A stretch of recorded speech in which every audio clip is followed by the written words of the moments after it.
Hey folks, Nish back again with another episode of the Creative Ops Podcast. Today's episode is a little bit different. I'm sharing a conversation I had with the brilliant and insightful Emma Sexton on her podcast, The Future of In-House Creative Leadership. Our discussion was sparked by a LinkedIn post I wrote about how I designed an in-house agency from scratch in an AI-powered, no, an AI-augmented world. That post resonated with a lot of people, and Emma invited me on her show to explore the ideas in more in depth. We talked about the shifting role of creative teams, AI's impact on storytelling, and how in house leadership can and perhaps needs to evolve, and what an in house agency may need to look like in the not too distant future. It was a really fun and thought provoking discussion where we allowed our imaginations out of the closet and through the conversation painted a canvas of possibilities of what tomorrow's in house agency may look like. It was a really fun conversation that was not a paint by numbers exercise. I think it was more Jackson Pollock and maybe even a little bit of Salvador Dali. So, a big thanks to Emma for hosting. And if you haven't checked out her amazing and wonderful podcast, I highly recommend it. All right, let's dive in. Here's that conversation with Emma, originally recorded for the Future of In-House Creative Leadership podcast. Welcome to the Future of In-House Creative Leadership, brought to you by the Inside Out community, the professional home for in-house creative leaders. I'm your host, Emma Sexton. Join me as I speak to our community members, award winners, advisors, and industry experts to deep dive into how to elevate the role of in-house creativity to the highest levels of business.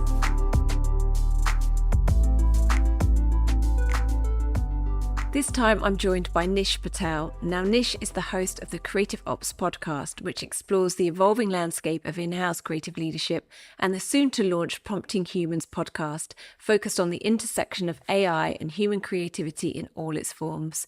Nish has been working with enterprise marketing and creative services departments for over 10 years.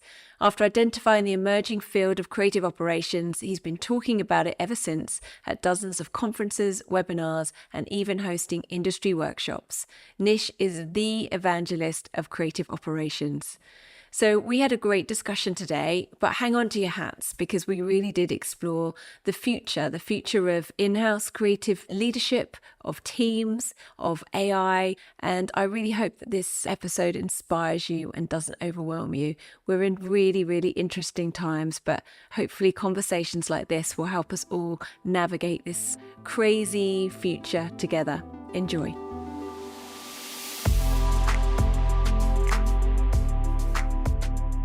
So hello, Nish. Thank you for joining me today. Hey, Emma. Great to be on with you. Thanks so much for inviting me. So before we start, just for any listeners who might not be familiar of you and your work, could you just give us a little bit of info, and especially to just sort of see why I was so keen to get you on the podcast? Sure. So I'll try and give you the Coles Notes version. I've been, around for a while. So my professional background is, I often refer to it as a bit of a mutt. I'm not really trained to do anything. I never went to university, or I went to university, but never. They asked me to leave twice. So I'm not trained to do anything. And I've been lucky enough that I've had people through the course of my life that have given me chances that I hadn't earned yet.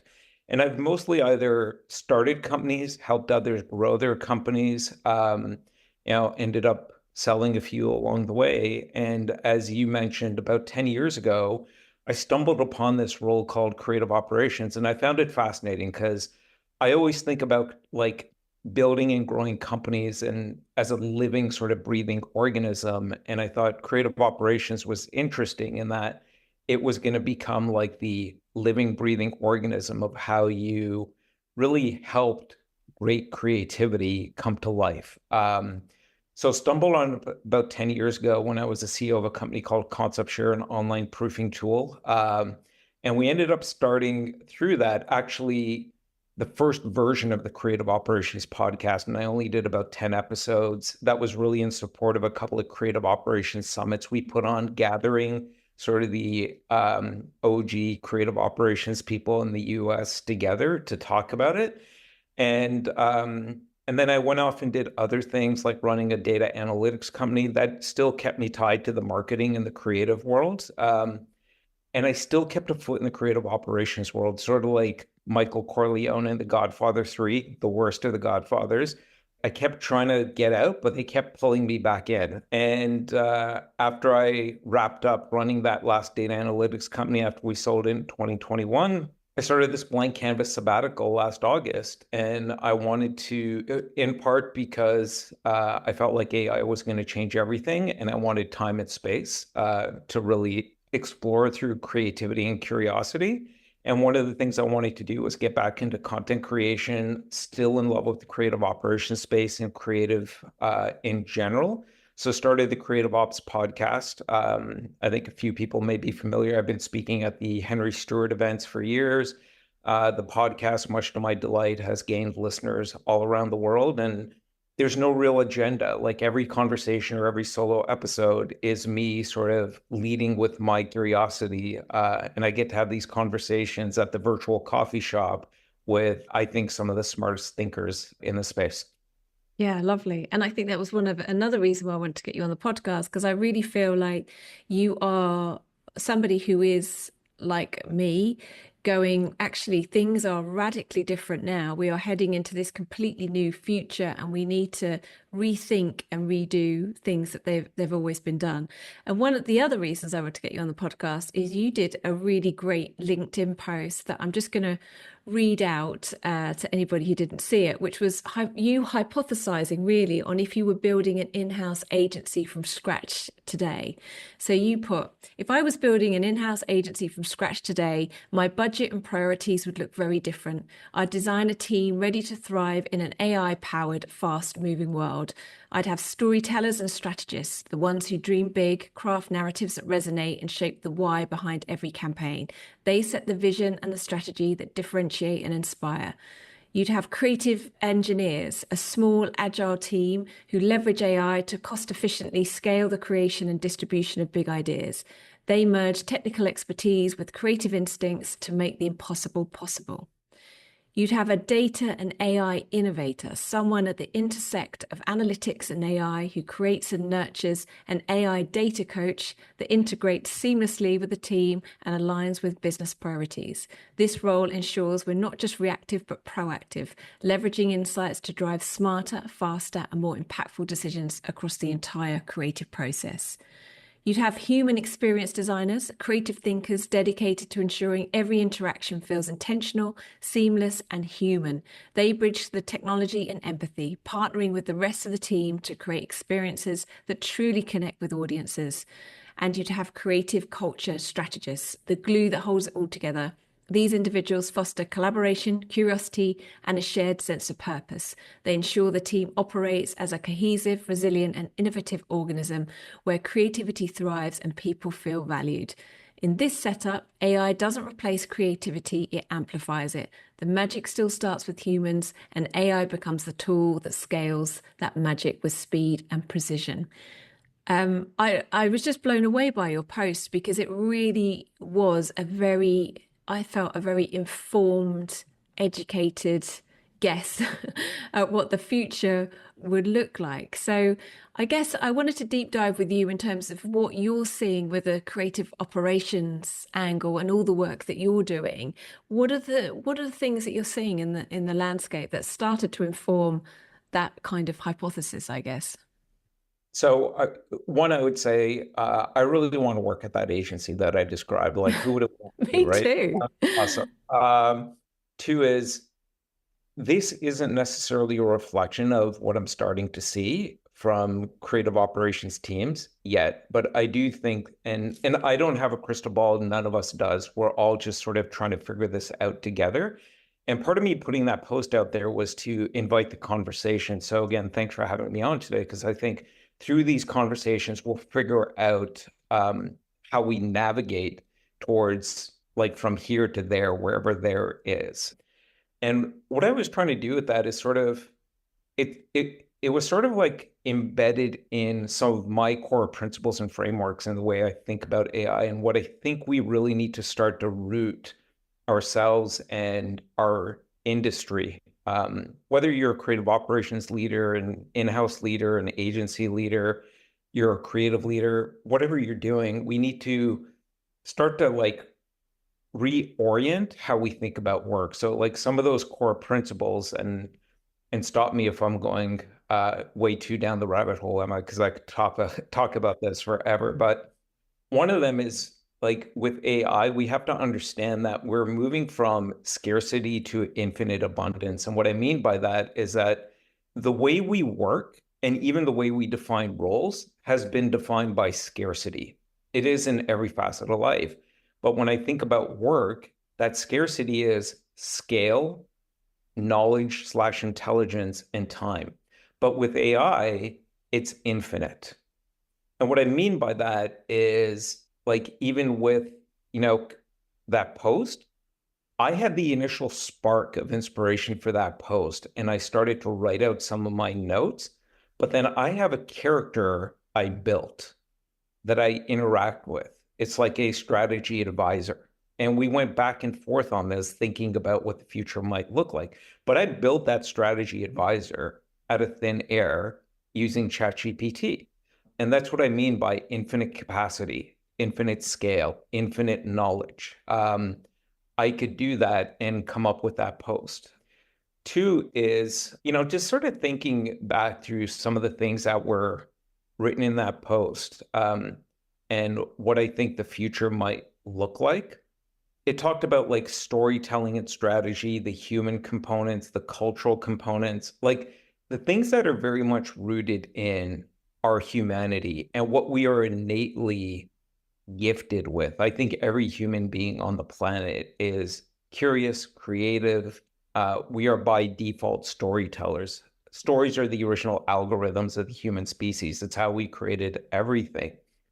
And I think one of the things we need to also do is move past this narrative of AI is going to destroy creativity. I actually think paradoxically, it's going to unleash creativity. And I could talk about that a bit. I think we need to get past that. Like AI is going to take away my job. I think the conversation that we're ignoring at our peril is AI is going to create like job dislocation, refactoring, and remixing. It's actually going to create more jobs, in my opinion. So I believe that. And I don't ascribe to all the McKinsey reports and things like that that talk about the job destruction. I think certain types of roles and jobs will go away. So the job is like our responsibility as leaders is to talk about and think through how might jobs be refactored. And that post sort of started to get to that. So as we start to adopt AI across the creative process, yes, today a lot of what people are doing is pressing the easy AI button. Great, I can scale content or creative production. But we've already seen over the last 5-10 years, as we've pushed more and more content out there to basically serve the algorithms of the platforms like the social networks and things like that, audiences are increasingly ignoring it. And AI is just going to amplify it, put it on steroids. And I think what that's going to do is that every abundance creates a new scarcity. That scarcity is storytelling. So as we're pushing more content out there enabled by AI at scale, the need for brands is once again going to be storytelling. So that's why I talked about like that key role around strategists and storytellers. The creative may still be produced like enabled by AI at scale, but the storytellers are still going to have to be the ones that, understand how to create that human emotion, evoke that human emotion, that connection that leads to a certain action that will be valuable for the brand. So I think, again, paradoxically, we'll use AI to scale, and that will make storytelling and creative more important than ever before. So we're going to have to balance these two things, and it will keep ebbing and flowing against each other. And some of what I have talked about on some of my episodes is I think creative leaders, creative operations leaders need to think about like scale processes and storytelling processes and how do you weave those two together? And I'll just wrap on this is I sort of got this image in my head of like tomorrow's great creatives. And when I say creatives, it is people that are steeped in storytelling, in human connection, that if they were alive 3,000 years ago, they would be the ones sitting around the campfire, gathering everybody around, telling them stories of yesterday and today and stories of what tomorrow could be. And by the way, it's a quick side note, AI is great at scaling at speed the stories of yesterday and today and the creatives yesterday and today, but it's the humans that create tomorrow because we're irrational. We're the ones that think about like, oh, let's go climb up Everest or let's go to the moon. AI is never going to do that because AI is built for optimization. So this new version of a great creative, a great storyteller that I see is that these AI tools are going to be deployed that the creative engineers that I talked about in that post are going to calibrate based on the brand, based on being precise of, the right content at the right time. In fact, the right story at the right time for the individual. So not personalized emails where all they personalize is my name, but personalized storytelling. So they'll be able to create that at scale. And almost like Keanu as Neo in the Matrix, that scene where he finally locks in and all this data is flowing past him. I think the storyteller of the future is going to have all these creative Lego blocks that could be produced at scale and speed and cost efficiently.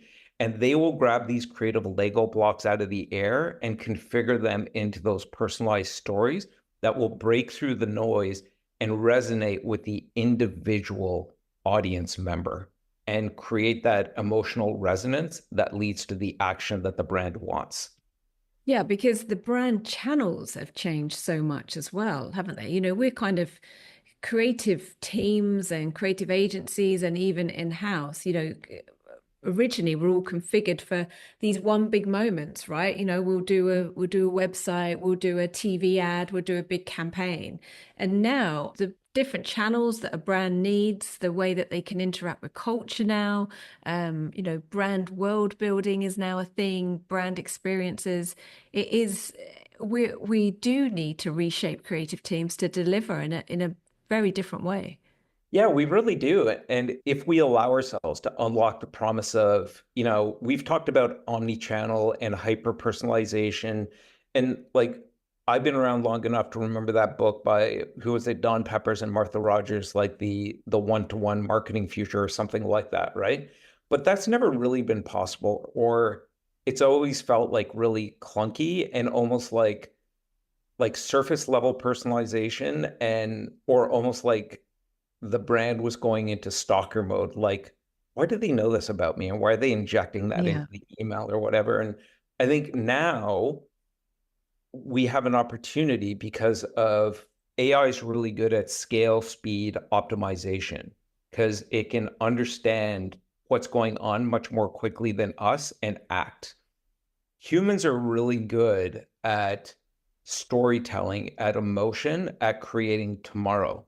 And when you combine those two, you get these exponential marketing outcomes like the ability to actually deliver personalized storytelling where you put the individual into their story, where your brand is integrated into that story, but it is the individual story and the brand is simply part of it. Like, we have the ability to do that now and do it across these channels or these increasingly immersive like brand experiences that are possible, like especially as like things like AR and VR come online at scale over the coming years.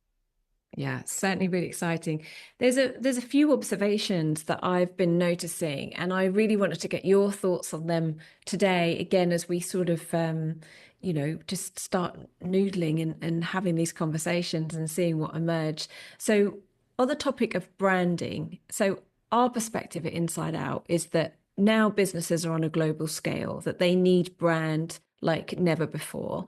And because there are so many different touch points, and brands need creativity more than ever to be able to connect and imagine at every touch point.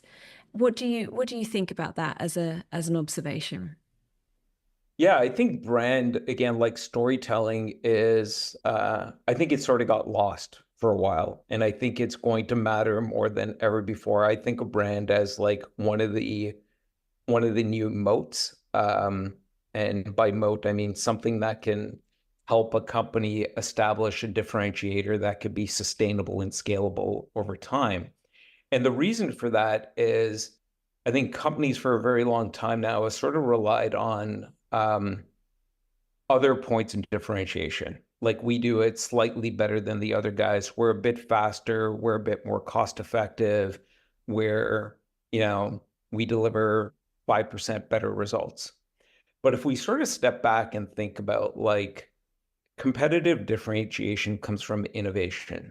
And all throughout human history, the cycle has been somebody innovates, over time, everybody else copies, and that innovation gets commoditized.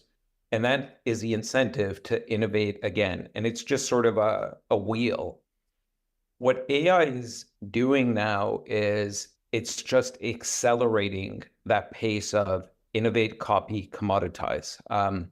Where we can basically, and we've seen this with AI tools out there, where you just point it at somebody's website and go, make it like this. So whether it's a website, it's fashion, it's a product, whatever else it might be, we are going to live in a time of hyper innovation, copying, and commoditization.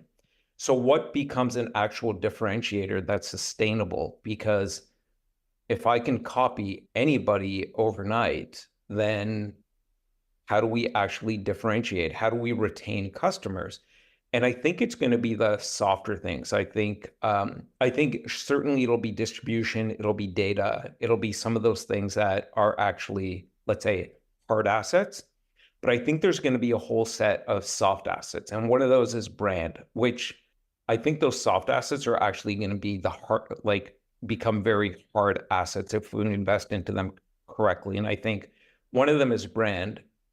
And I think the other big one to me is simply humanity. And I think there's a whole like a deep well of opportunity to really unlock in understanding how humanity and human experiences and brand is closely integrated with that, how we could leverage that to create differentiation and over time retention with our clients.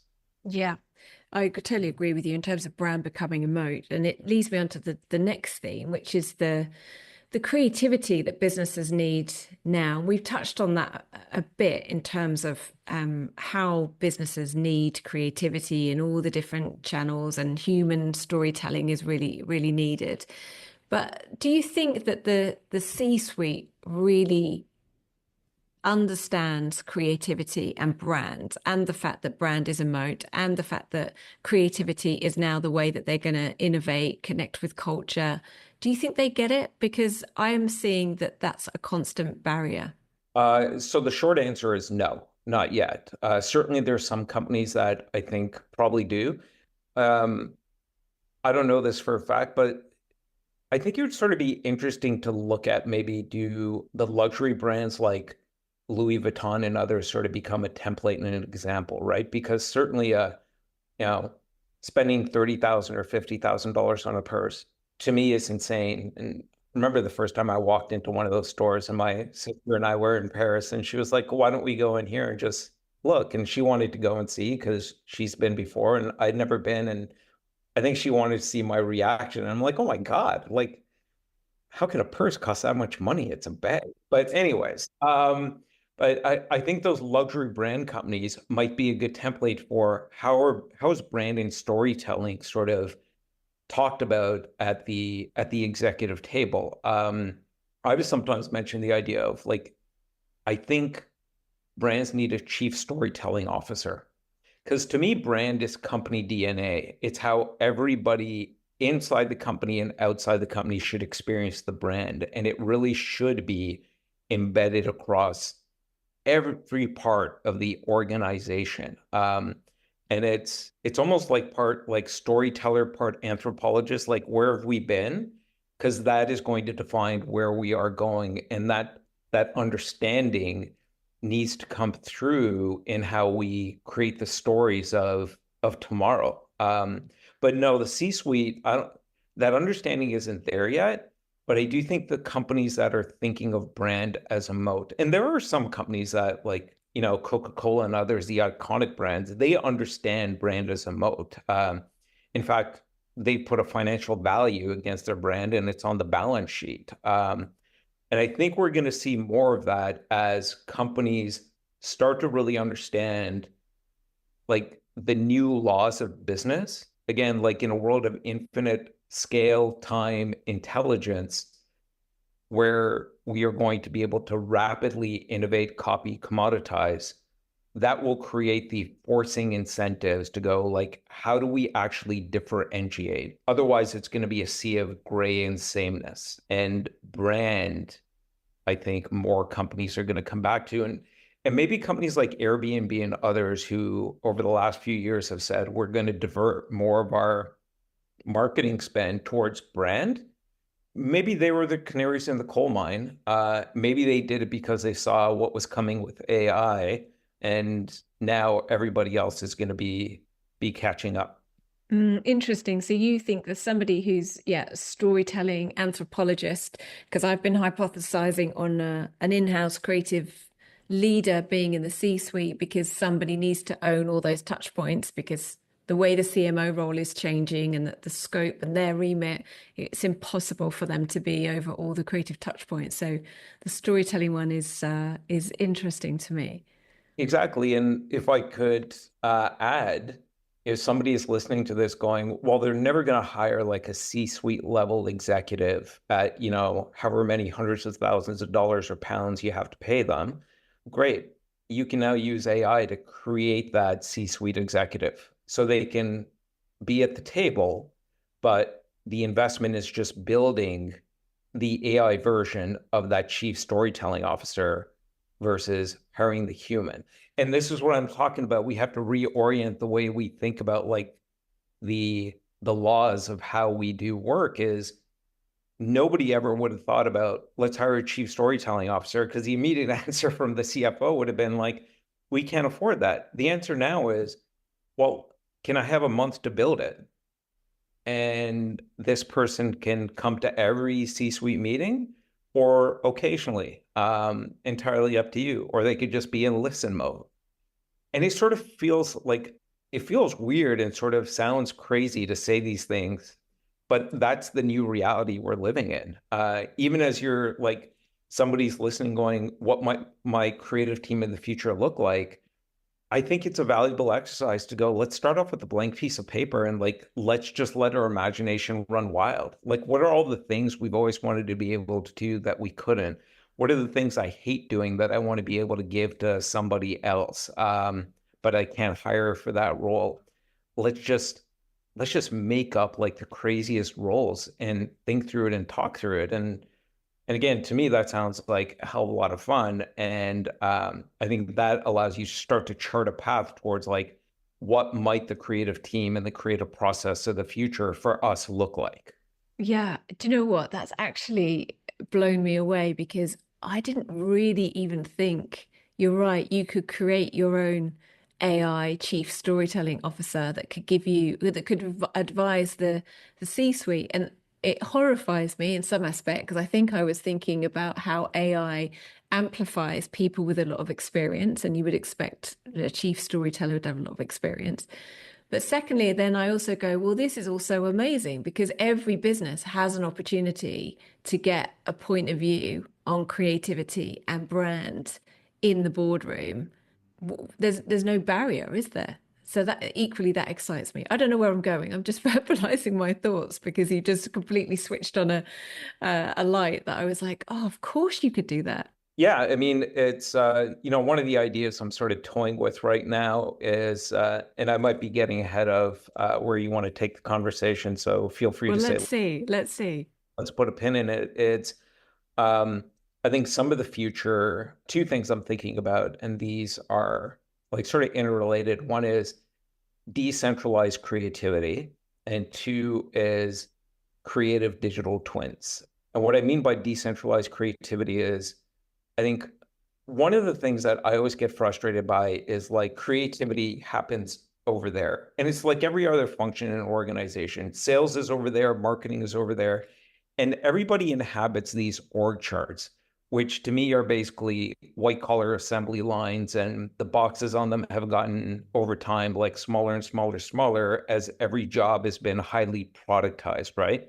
And I think of most white collar jobs today as like pre-algorithm. Like it's what's the step-by-step process and like what are the best practices and things like that. And I'm like, oh, so we've basically already turned ourselves into machines. I think we've actually just been getting things ready for AI because AI wasn't there, so we got things ready. And I think we should invite them in and say, you take the machine work so humans can once again human. But I think the future org chart doesn't exist. I think it looks like a cloud of AI agents and human talent that will self-organize around emerging opportunities and challenges. So that allows creativity to not sit within and be trapped within a functional silo, because creative isn't just like, oh, I know how to use Photoshop. Creative is like a mindset. And every organization would benefit from decentralizing that creative mindset and capability and having it distributed or decentralized across the entire organization so that for every emerging problem and opportunity, 2 people, 4 people, 10 people come together, and included in that is that creative thinker. They're a storyteller, they're a creative problem solver, whatever it might be. So that's decentralized creativity. And then the idea of a creative digital twin, like you can create this storytelling officer out of thin air. We are going to see the rise of digital twins, and we'll see that in our personal lives, and that's got a whole bunch of freaky implications that I've been thinking about. If it can do my washing up, I'm here for it, Nish. Well, I'm even talking about like in a world of digital twins, does anybody ever die? And I think that's got crazy implications, but that's a whole different podcast. But like the idea of professional digital twins, because everything we do at work is digitized, like our email, our Slack messages, the work we produce. And so if I'm at an agency, can they create like a niche digital twin? And then can that niche digital twin show up across that decentralized organization in multiple places at the same time? Because the digital twin can be scaled. The biological niche can't. And that's got all sorts of like second and third order implications around like, do I get paid a dividend for like working on 20 projects and not one? And somebody listening might go, well, right there is how my job gets eliminated. And it's like, no, the digital twin is based on what you did yesterday and today. It's not based on tomorrow. So like the way to continue to stay relevant and continue to produce value is to create tomorrow. So like I have to continue to be creative in creating the stories and the solutions of tomorrow. And then yes, AI will come in and scale it across all my digital twins. So I think that may be part of the future. Again, I don't have a crystal ball, but I like the fun of chaos. I was going to say, it sounds brilliant, and it sounds like chaos as well in terms of, creative operations is obviously about managing chaos. But even me, I'm like, that does sound like chaos. But equally, it's got me thinking, well, wow, in the future, when you employ somebody, are you employing them or are you employing their digital twin? Like, and how actually we can have roles where our digital twin impacts on the business and we own the IP to that. Wow, this is, I'm loving this, just noodling around, Nish, but it's quite mind-blowing to get all these different perspectives from you, actually. It's fun. It is. And I think this is why I think actually organizational leaders are going to have, and team leaders are going to have the hardest time through navigating through this change, because the very nature of work is going to change, which means the incentive and compensation models are going to change. Because if I have 10 digital twins deployed across like Acme Inc. agency or like 6 other agencies, Is that even allowed? How do I get paid? Do I get a dividend? Can I be really like good at my job for like 3 years and then I deploy my digital twins that are sort of good enough for a period of time and I can go and sit on the beach and watch Netflix? I don't know. And the big shift is going to come with it's going to change the underlying economic models of every business because what value is and how it's created is fundamentally going to shift. Yeah, I think that's a big takeout from today. So another topic, which you'll be very well aware, it's a mainstream topic now, which is the rise and rise of in-house creative teams. I think 2025 is only going to see the strengthening and investment of in-house creative teams. But there's still some people out there are like, oh yeah, in-house is having a bit of a moment. The pendulum always swings.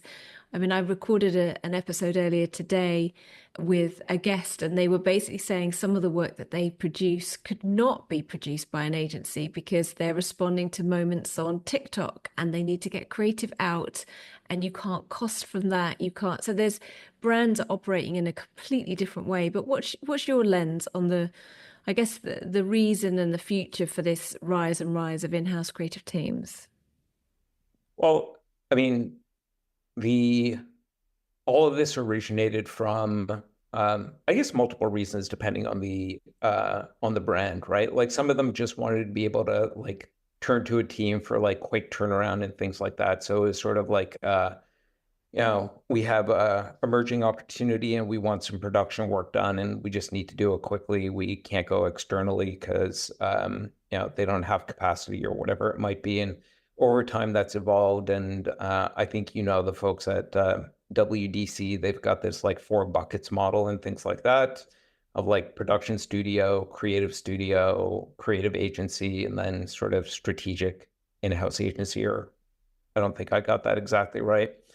Um, and I think we're just going to see that trend continue. I think it's better for the agency to be closer to the brand. If brand is going to become a moat, I think that will accelerate this trend of continuing to go in-house. I think AI is going to be a significant accelerant of it. And some people out there might be going, well, you know, we still need to go external for production work. Sure. I actually recorded a couple of episodes recently, one with sort of somebody from the outsourcing world from a company called We Are Eminent, and yesterday with a guy named Penry Jones, who's posted some bombastic articles on LinkedIn saying AI is going to kill offshoring in the next 2 years. He's being purposely hyperbolic, and we talked through that. But, again, going back to AI makes scale/capacity, knowledge, and time infinite. Is AI going to be the new offshoring or the new production? So I can have that in-house now.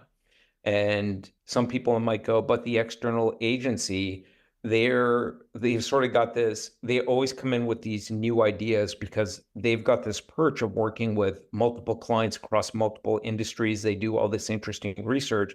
And internally, we're sort of like, sat in the middle of our brand, our industry, our business. Great. Maybe you could build like a whole bunch of virtual researchers that are looking at your industry, adjacent industries, certain competitors. Like you could build someone that just is sort of monitoring like your competitors and like evaluating that through the context of your business plans for the next year or 3 years, your marketing plans for the next year or 3 years. And again, like this isn't like push a button easy. You got to put work into this and think through it and how you do this. But I wonder if the in-house agency of the future is a full stack agency and can still, like in a AI virtualized way with these digital twins it could build, pull in what they're getting from external agencies today, which is that unique perspective on the industry as a whole or the world as a whole. What are the emerging opportunities, and be able to operate across all the channels. We need to move really quickly on TikTok and Instagram and things like that. Great, like infinite speed and scale with AI. And I think that's what the future holds. And that's why, again, I think one of the most valuable exercises I think any in-house team, any creative team can do is to say, let's try and forget everything we do today and how we do it. Let's just play make believe, almost like it's a video game. And we're creating actually, if you've got like one or multiple of those video game nerds on your teams that have played those like games where you create characters and things like that, get them to lead this workshop for you. Or, I'm happy to come and do it with you because I love nerding out on this stuff, but basically like build the creative operations world or the creative like process world of the future, and who are the characters in that world and how do they interact with each other, and what are the human capabilities that they have that are their superpowers, and what are the AI superpowers that they're leveraging, and what does that AI times human allow them to do in terms of exponential outcomes?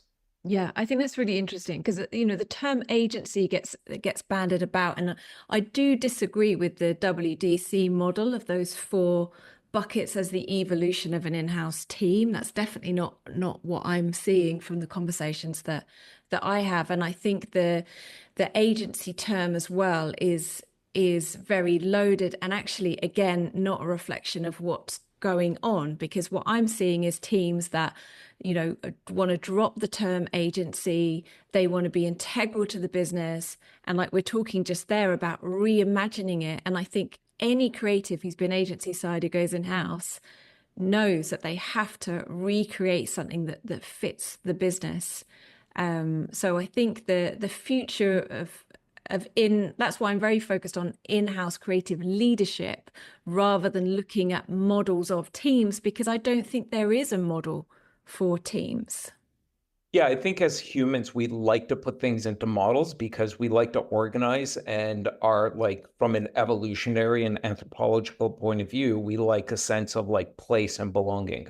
So that's why we end up that's why the org chart exists, right? It's like, oh, I sit there and I know where I am and how I navigate around this world called a org chart for Acme Inc. And I agree with you. And it sort of goes, it sort of ties back to that idea of like decentralized creativity. It just exists and it's proliferated across the organization. It's not it's not a functional silo necessarily. And I do believe that that will be part of the future, because I think AI is going to force the incentives to go there to be less org chart. I think it gets disintegrated and more like a cloud of AI agents and a cloud of human talent. Yeah.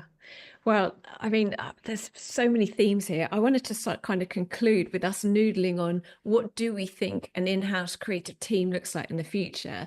There's a bit of me that's like, can we even imagine it? Because there's no blueprint currently.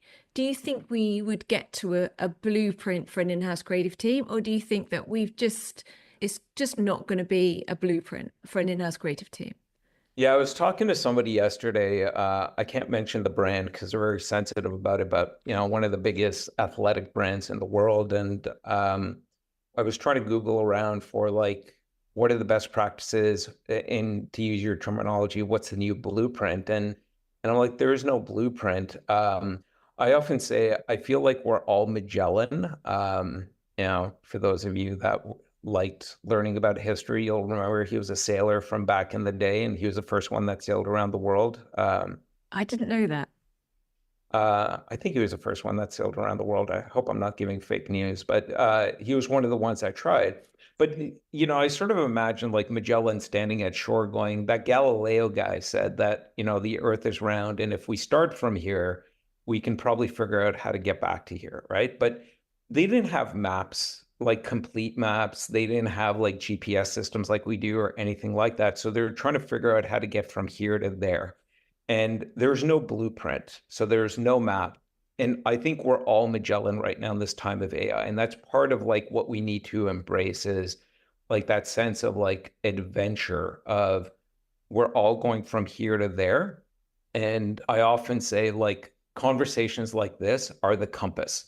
And every now and then through these conversations, we'll identify some understanding or insight. And that's sort of like the lighthouse that allows us to see through the fog of this seismic change and gain some understanding and start to build the new blueprint. But this is not going to happen in weeks or months. This is going to play out over years. And we've touched on some things today, like, I don't know what a world looks like with digital twins and the implications to like incentive and compensation models and like overall business models and what is value and where does it come from.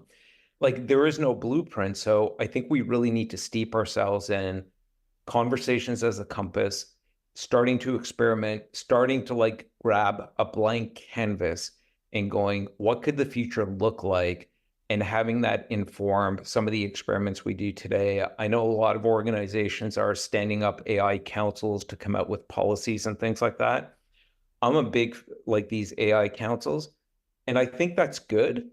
I also think most of those AI councils, whether it's just on the creative team or the organization as a whole, are rooted in really traditional change management thinking. And we're not implementing our grandfather's CRM system or the latest version of like Photoshop. This is a seismic change. So I think your AI council needs to be balanced with, I think, at least one person or ideally a team of AI anarchists who are thinking about like, what if we just blew all this up? Like Cortez, we just like burned the ships and said, we're going to have to make this work. What does that look like? And again, forcing those conversations between the slow incremental change that we are generally comfortable with versus what if we did burn the ships and the anarchists showed up and going, no, we got to figure this out. And it's going to be messy. And hopefully they meet somewhere in the middle and sort of figure out the path forward. And we need to do both at the same time. And again, it's sort of highlighting the scope of the change here. This isn't new tech. We are reorienting everything. I'm just now thinking about my listeners who are probably already overwhelmed with the amount of work that they have to do. And then, much as this conversation is fun, at the same time, people have to navigate this. What would be your advice? Like, what can an in-house creative leader do to start to prepare for this future and, without getting too overwhelmed, I guess? So I think part of it is like the AI tsunami's coming. And we have to get ready for it, because if you're ready for it, you get a surfboard and you get to surf on top of it and you get an amazing view and a hell of a ride. And if you don't, you're going to unfortunately drown in it. And I think where it starts is you really have to understand like these new laws of work, like going from scarcity to abundance. You have to understand how these AI tools actually work. And I'm not talking about like become a really good prompt engineer. So I was sharing with you before we started recording, I'm going to be doing a series of workshops for creative operations, marketing operations, some other professionals. And it's really rooted in what I will call AI math. Because I think most people treat AI tools and their experience with AI tools like ChatGPT is like an 8-week-old puppy. And they're upset with the puppy because it's going to the bathroom all over the house. And I'm like, well, you haven't understood how this puppy thinks. It doesn't understand you, and everyone's just upset now. Like so many people go like, oh, ChatGPT, like the outcomes are horrible. And I'm like, show me what you're doing. And it's clear they don't understand how to use this magic black box. So we're doing this set of workshops where we're sort of talking through what's the arithmetic, algebra, and calculus of AI. And once you understand the division, subtraction, multiplication, division of AI, people can, like, I've seen people like quickly then go, oh, I'm able to use this like for like a whole bunch of personal productivity use cases. And when you talk about that arithmetic, are you talking about it from the way it's coded, or do you mean arithmetic as a metaphor for as a metaphor for the way you talk to it and the way you give it feedback? So again, going back to AI is really good at doing certain things if you navigate it well. Like one of the first things I said after ChatGPT came out, I was on this call and I said, AI is the engine, data is the fuel, humans are the navigators. And most people are horrible AI navigators because they don't understand how the AI tools think and how they produce the outputs and how you need to give them feedback to get to where you want to go. So the arithmetic metaphor is really about how do you talk to these things? And again, it's not about like prompt engineering. I actually get the AIs to write the prompts, but I have to tell it, what am I trying to achieve and things like that. Because AI is going to write better prompts than I could. Like, I'm never going to be able to write as good of a prompt as AI can. And anyone that disagrees with that, I will gladly go head to head with you on it, and we'll see whose outcome is better. So it's about doing these workshops where it's about learning the arithmetic, then translating the arithmetic to building use cases. And then as part of that, they're going to build a strategic AI advisor with actually multiple virtual people, like a use case analyst, a business analyst, and a couple of other roles. So this idea of like just creating knowledge and capacity out of thin air. And people have these light bulb moments.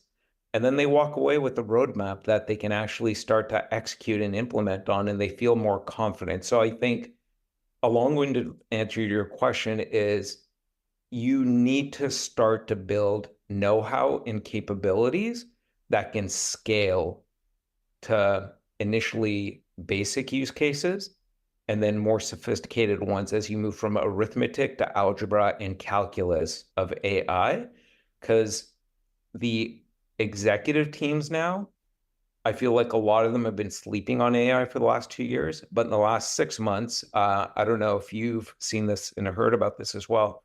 Seems like in the last 6 months, the executive teams are going, we're getting our enterprise platforms in place, we're getting the policies in place. So they're showing up with the rules and tools, and they're asking their leadership teams, are you showing up with know-how and capabilities? And everyone right now is going, well, I can tell it what's in my fridge and I get a great recipe, but I'm not really sure how to apply this to my job. And we feel like with these workshops, or do your own workshop, or do that, like, let's take a blank sheet of paper out and imagine what the future could look like and let our imaginations run free. I think doing that is critical to being able to walk down this path with confidence. Because again, none of us knows how to go from here to there, but it starts with confidence in navigating these tools and understanding how to translate that to your job, to your team, to your organization. Yeah, and I think today's conversation, I mean, I feel like that. I've been looking for user cases to help stimulate my creativity in terms of how I can use AI. But today you've kind of blown my mind a little bit, Nish, I think, because you've pushed it beyond that. And I think that's the challenge. It's almost like we can imagine anything now, but imagining something is quite hard. So thank you for noodling with me today on this topic. Is there like one takeaway you want to leave for an in-house creative leader, whether they're more on creative ops or more on the creative direction side, of just, I guess, navigating the future of in-house creative leadership? So I've used the term like, scarcity, and we're moving to infinite abundance.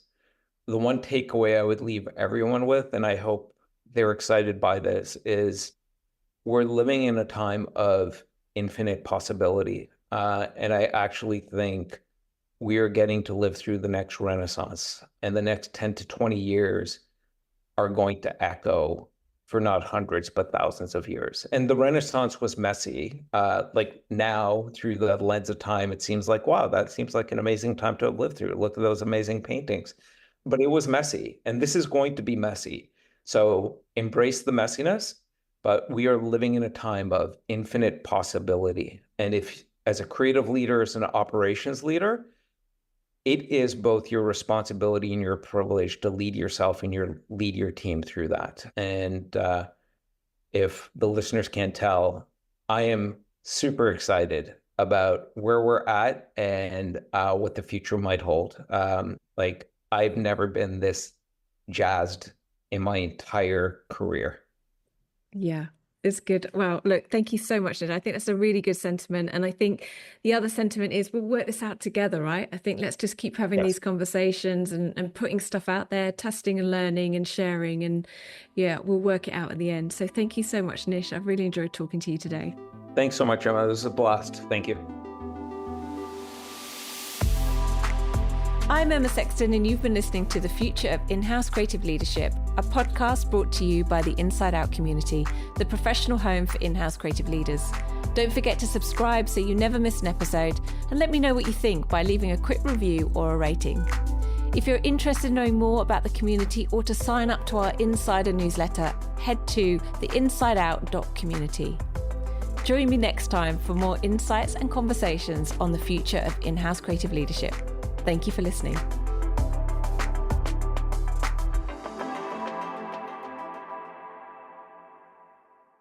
Hey folks, Nish back again for my reflections and questions segment. These are some of my thoughts, a little while after I recorded that episode with Emma on her podcast. Hope you enjoyed it, and again, highly recommend you check out her podcast and subscribe. So I want to take a few minutes just to share some of my thoughts, and as I've been doing on the last few episodes, sharing some questions that have allowed me to sort of transition from talking and listening mode to thinking mode, and hopefully it does the same for you. Maybe you could use these questions for yourself, or use it to prompt a discussion with your team, leadership, whoever else it might be, or maybe your peers. So the one thing I really walked away with through this conversation that was really a heck of a lot of fun to have with Emma, and sort of reimagining what the future in-house agency might look like, especially as all these AI capabilities are coming online, is I think we really need to give ourselves the gift of starting with the blank canvas. Forget what today is, forget what yesterday is, forget what like the way things are, the way things should be.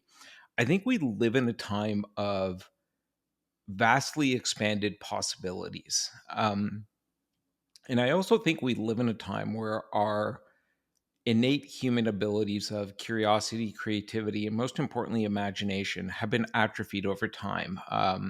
That has a lot to do with our schooling system, the way organizations are defined, the way work is structured for the most part. And it's not because any of those things were done for bad reasons. It's what made sense based on the circumstances.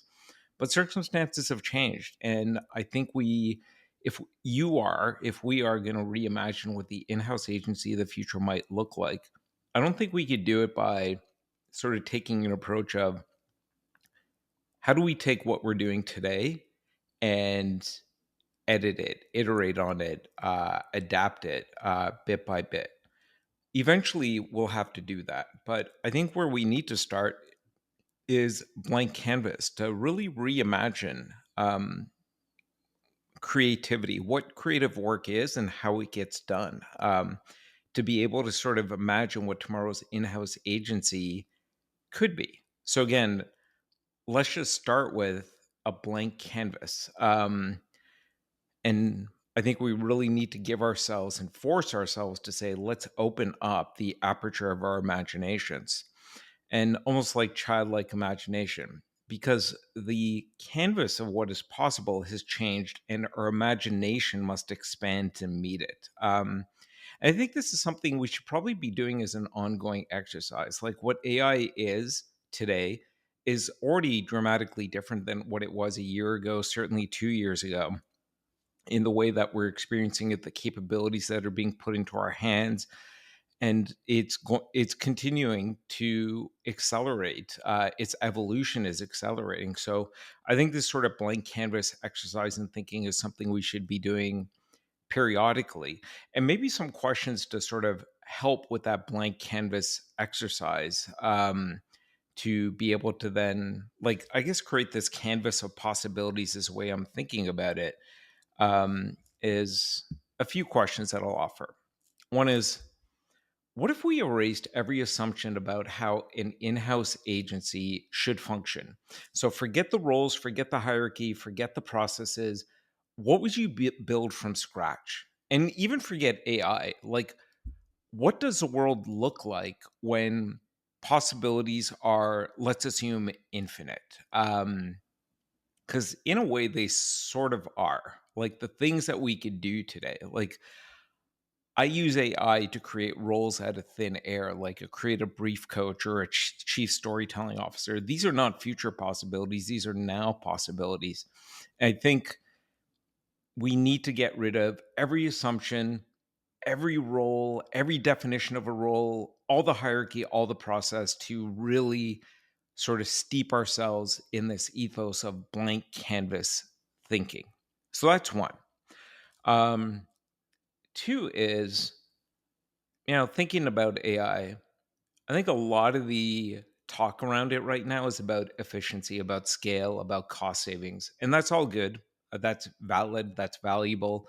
But I also think it's sort of boring. It's a short-term stuff that's going to get commoditized away pretty quickly because guess what? Everyone's going to have AI superpowers. So, yeah, you'll be able to go faster tomorrow, but so will everybody else. And that's not going to be a long-term competitive differentiator. So, what if we started to think about AI in different ways as part of this blank canvas thinking? More as a collaborator, maybe more as a spark for imagination. I did an episode with Alexia Adana recently from Edelman, and we talked about, what if AI was sort of reframed as like a creative therapist? Like we're not prompting it; it's prompting us to, you know, take our initial like sparks of creative imagination and go further, go broader, go deeper. So how would that change the creative process for individuals on the team, for the team as a whole? Um, so I think that would be an interesting question to ask as part of like reimagining what the in-house agency of the future might look like and what a roles start to become. And I think another question to ask is, you know, today we think of value in in-house agency a lot through the lens of, how many deliverables, how quickly, how cost efficiency. But what if the creative team's value wasn't measured in deliverables, but in the strength of the stories it tells and the emotional connection it creates? How would that change the way you think about like an in-house agency? Because Em and I were talking on the episode about like AI is going to give us the ability to scale to infinite and move at the speed of light. And that is sort of like the origins of where creative operations and in-house agencies sort of like came from. It's the need for scale and speed. But AI seems to sort of be on the verge of giving us easy buttons for scale and speed. And then maybe the problem is there's so much commoditized content out there, or just so much content out there. It's like, is anything really breaking through the noise? And we've already seen the data show up over the last few years, like even pre AI, that audiences are increasingly tuning out the content that's being put out there. So, is what we need to be focusing more on is great creative, great storytelling. And how do you measure that? And how do you build a team for that? What roles do you create? What kind of process do you design to give time and space for great creative and great storytelling to spring forward? And I think that's going to matter more than ever before. And ironically, I think we're going to have to accelerate the creation of more new great creative and storytelling just because of the environment we live in and that we're moving into. And and I think finally, again, sort of bookending this idea of like blank canvas thinking and sort of forgetting what today is and how things should be, and really adopting this ethos of anything is possible and our jobs are to create this canvas of possibilities. As part of that exercise, imagine, what could your in-house team look like 3 years from now? And none of us has a crystal ball. What might it be capable of in 3 years that feels impossible today? And what decisions would you make today in the way you would think differently about roles, adapting current roles, helping people evolve their skill set so that you can start to move towards that future, which is definitely going to be a moving target. But I think, again, all these things are important to do. This whole conversation with Emma got sparked by that post I wrote on LinkedIn. I don't have a crystal ball. You don't. None of us does. None of us knows how to go from here to there. But I love this conversation with Emma, and I loved writing that post because it's through putting, you know, these types of possibilities out there, which I did through that post, and having these conversations that we can start to navigate through the fog of we don't know. We don't know where there is. We don't know how we're going to go from here to there. But by having the conversations, we start to navigate through the fog. And then, as I like to say, we start to create these lighthouses of insight and understanding and start to chart the course, start to like draw the new map and understand the terrain of what creative work is going to be, how we're going to do creative work, how we might, as leaders, need to think about designing and structuring and nurturing and evolving the in house agency of the future. So, hopefully, this has been helpful to sort of transition from listening mode to thinking mode and then doing mode. If there's anything you want to riff about with me about anything that was shared on this episode or in this reflection segment, please feel free to reach out to me. Thanks so much. I'll see you on the next one.